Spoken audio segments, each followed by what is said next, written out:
from Sky Sports. Mikel, good to see you. Hello. Good to be back. Very How good. Are you excited to be back in action again tomorrow evening? Yes, great. Obviously, we had a good time to reflect and to reset and put ourselves in a really good position to go for the most exciting part of the season. And is Bukayo Saka going to be available to help you with that tomorrow evening? Bukayo is ready to go. In terms of managing his return to football, because it's been more than 3 months he's been missing, what sort of role do you think we could see him play tomorrow night? How carefully are you going to have to manage his minutes? Well, all the careful thing is already done. So now it's about putting him in the grass in the right moments, but he's pushing because once we have respect the time frame, we have done everything, and we had to hold him back even. So he's ready to go. In that case, could he be in a position where he could start? Yeah. And how much of an impact do you think he can have now, in terms of what you're saying is the most exciting part of the season now? There's much to play. Yeah, well, it's another massive weapon that we have with him. We know the impact that he's had in the team and how important his role and his contribution is to our success. So great to have him back, obviously. And elsewhere, how are Ricardo Calafiori and Yuri Timber doing in terms of their availability for tomorrow? Yeah, well, Ricardo unfortunately picked up an injury again with the national team. Really unfortunate the way it happened. It could have been much worse. So hopefully it's going to be a matter of weeks. But we'll have to see how that injury evolves. And Julian, he was ill for a long period, quite badly. He's felt much better in the last few days, so he's available. And we just met Andrea Berta. How excited are you by the appointment that the club have just made?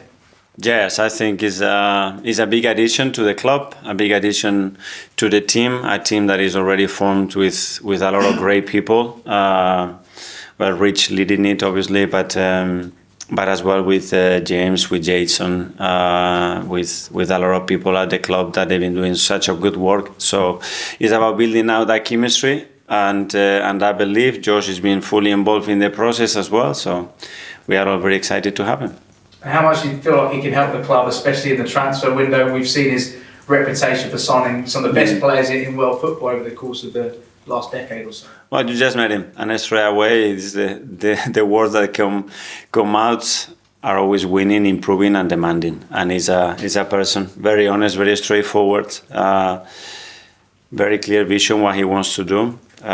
He was so willing to join us, which is a very positive thing as well, because he had many other possibilities, and he's chosen to come to us. And now it's about us giving him the support and all the understanding of the situation and context straight away, and for him to start to do what he's already done for many, many years at the highest level, which has been very impressive. Finally, 9 matches left to play in the Premier League.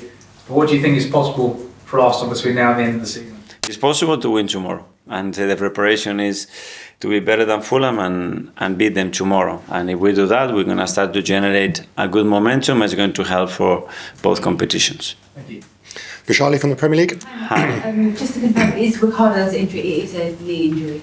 Sorry, is? Ricardo Calafiori, it is a knee injury. Knee injury, yeah.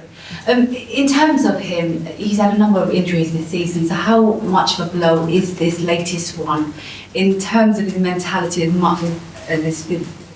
Yeah, 2 injuries. They were picked with the national team. One, it was a kick, and the other one is a really bad turn twist when he slips with the surface, and the other one, it was muscular. But I mean, the main 2 injuries that he had, very little to do, very unfortunate. Fulham tomorrow at home. Of course, they suffered a disappointment of being knocked out of the FA Cup at the weekend. Do you think the way that they lost that game actually makes them more dangerous opponents, because you could well expect a big reaction tomorrow night?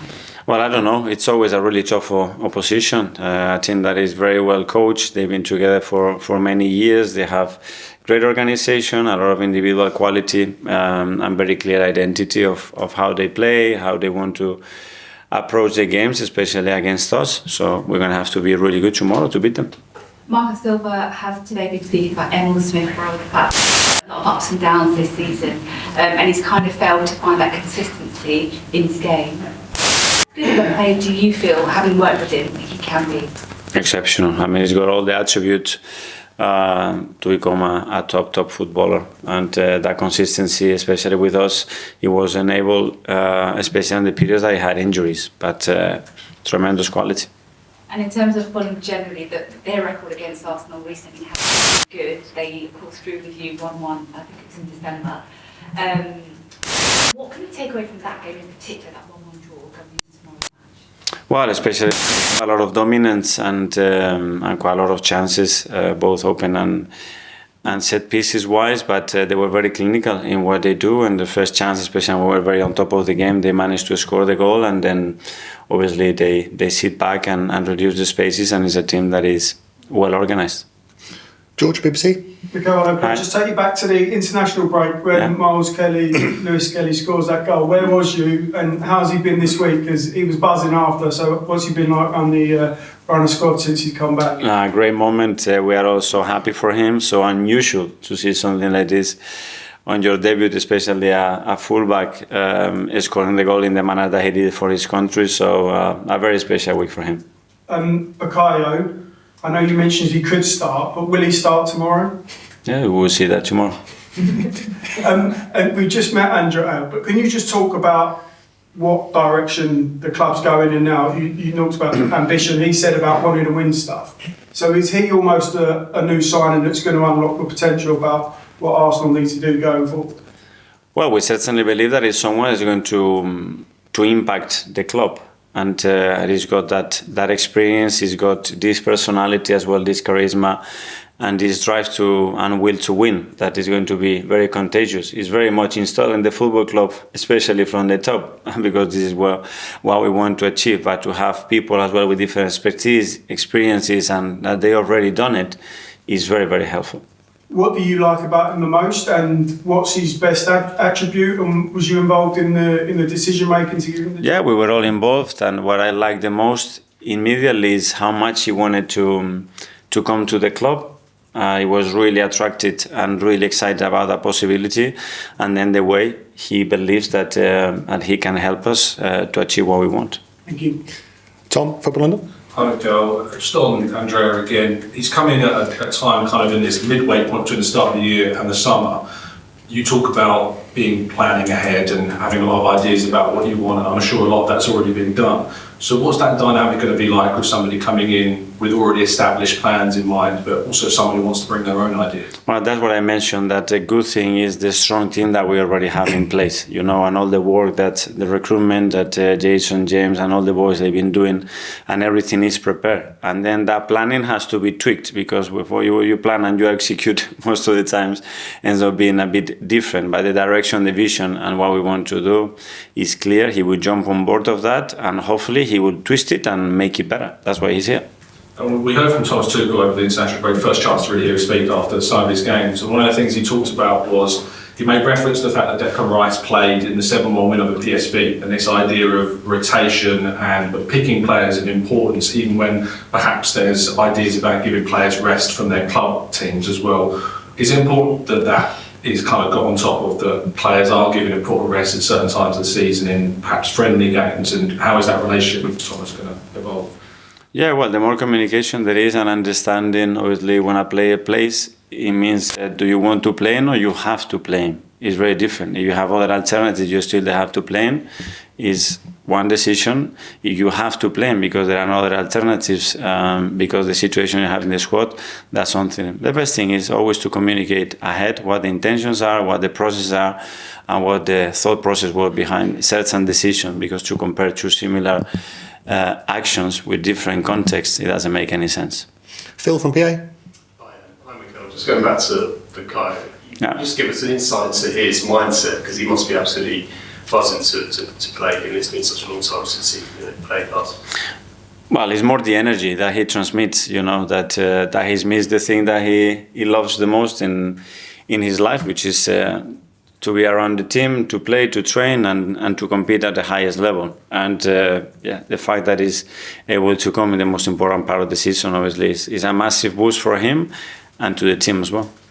Just because he hasn't played since December, are you confident that he'll be able to hit the ground running? Because obviously you've got Madrid next week. Yeah, especially to get that out of your head, that you haven't played for 3 months, but you played for the last 48 months. So 3 in 48 is a very small percentage. So yeah, I haven't done maybe the housekeeping duties for a week, but I've done it for 10 years. So I know what to do it, I know how to sustain it, and I'm clever enough to maintain that. The habit is certainly there, so don't think about that. Okay, the last couple in the live section. Firstly, gentleman here, I think Via play Denmark. Canopoulos, yeah, sorry. About Martin Odegaard.